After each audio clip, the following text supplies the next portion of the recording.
Oi, gente! Estou aqui com a Andressa e a Juliene e hoje a gente vai fazer um vlogzinho do teste de ELISA para HIV.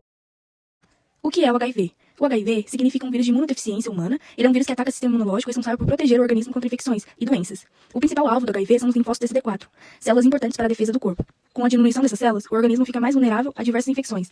O que é a AIDS? Muitas pessoas confundem HIV e AIDS, mas elas não são a mesma coisa. O HIV é um vírus, já a AIDS é uma síndrome de imunodeficiência adquirida. É a fase mais avançada da infecção causada pelo HIV. Nem todas as pessoas que possuem HIV desenvolvem AIDS, principalmente quando o diagnóstico é realizado precocemente e o tratamento é iniciado corretamente.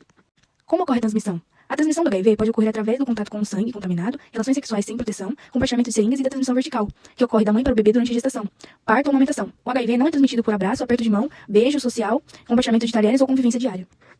Por que o diagnóstico é importante? Muitas pessoas podem permanecer sem sintomas durante anos. Por isso, os exames laboratoriais são fundamentais para identificar a infecção precocemente.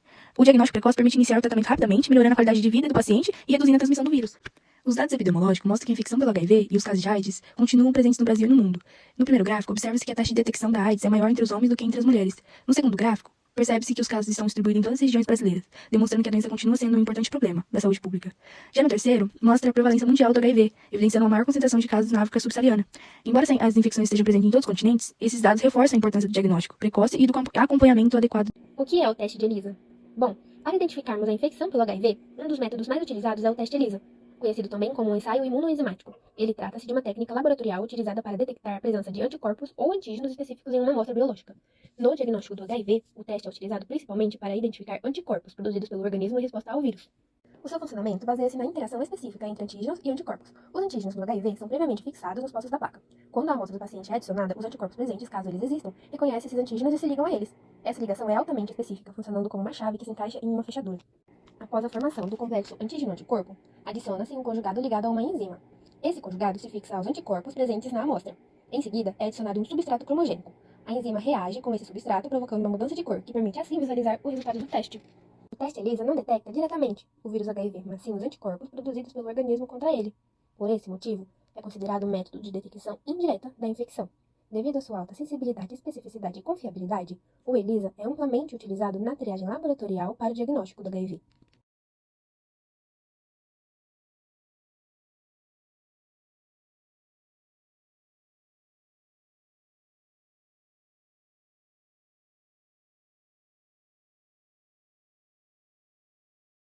Oi, gente, agora eu vou mostrar pra vocês como funciona na prática um teste de ELISA. Então, primeiro eu vou começar explicando os reagentes, né, que a gente vai usar pra fazer o teste, e depois eu explico como ele acontece. Então, primeiramente, a gente vai ter a solução de bloqueio, vai ser a primeira coisa adicionada nos pocinhos.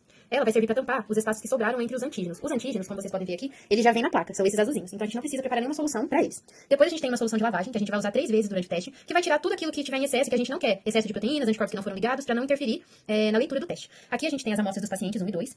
Esse é o conjugado enzimático. Ele é formado por um anticorpo aderido a uma enzima, e eles vão ser bem importantes na reação de cor. Aqui a gente tem o substrato revelador, que vai reagir com essa enzima que está aqui, formando uma cor diferente, e vai ajudar a gente a identificar um teste positivo de um negativo. E aqui a solução de parada, para poder fazer com que essa reação química aqui pare de acontecer e a cor se estabilize e volte ao normal. Agora eu vou explicar pra vocês como é feito o teste. Então, a gente tem aqui, primeiramente, o controle positivo e negativo. Essas regiões servem pra gente ter uma base de como vai ficar quando tiver um anticorpo contra o HIV e quando não tem. Então, se o paciente tiver a amostra dele, né, após fazer todo aquele passo a passo que eu mostrei, vai ficar um amarelo bem escuro, um amarelo bem forte. Caso não tenha, vai ficar um amarelo mais claro, mais puxado para um transparente. Mas isso a gente vai ler depois com um gráfico. Aqui vai representar a amostra do paciente positivo, então essa fileira aqui vai representar a amostra do paciente positivo, e a de baixo a amostra do paciente negativo. Então, primeiramente, eu colocar a solução de bloqueio, que eu expliquei anteriormente, em todos os pocinhos, nesses 4 pocinhos aqui. Depois, a gente coloca a amostra do paciente. Então, para vocês verem, esses anticorpos aqui, representados em vermelho, eles vão representar os anticorpos contra o HIV. Então, esse paciente produziu anticorpos contra o vírus do HIV. Já esse paciente de baixo, vocês podem reparar que ele não tem os anticorpos vermelhos. Então, ele não tem um anticorpo contra o HIV no corpo dele. Tem apenas aqui, que eu deixei para mostrar para vocês, um conjugado enzimático, que ele, por exemplo, vai ser retirado em uma das etapas de lavagem. Então, serve para isso, retirar tudo aquilo que a gente não vai usar. Depois, a gente vai adicionar o conjugado enzimático, e aí vai acontecer a reação de cor. O conjugado, ele vai se ligar ao anticorpo contra o HIV caso esteja presente. Por isso que eu representei aqui pra vocês, ó, o conjugado, que é esse verde com a bolinha branca, se ligando ao anticorpo vermelho do paciente. Então, vocês podem ver que esse paciente é positivo, porque ele teve essa reação. Depois, a gente vai colocar o substrato revelador. O substrato revelador, como a gente tem o anticorpo ligado à enzima e o anticorpo contra HIV, ele vai mudar de cor, porque o substrato revelador vai consumir essa enzima produzindo uma coloração, que nesse caso vai ficar azul. Por isso que os pocinhos estão representados em azul. Nessa fileira de baixo, vocês podem ver que não ficou azul, continuou amarelo, porque não tem a enzima e nem o anticorpo para poder reagir. Então, vai continuar uma coloração normal, correspondendo com o controle negativo que eu mostrei anteriormente pra vocês. Aí, no final, é representado, colocado, a solução de parada. Nesse caso aqui, eu não coloquei, mas ficaria amarelo. Então, é só pra vocês verem a diferença de um resultado positivo e um negativo. Aí, como esse resultado foi positivo, vai ficar um amarelo bem intenso, igual o do controle positivo aqui, e não tão claro. E é dessa forma, basicamente, que funciona um teste de ELISA. E esse foi mais um vlog nosso. Tchau!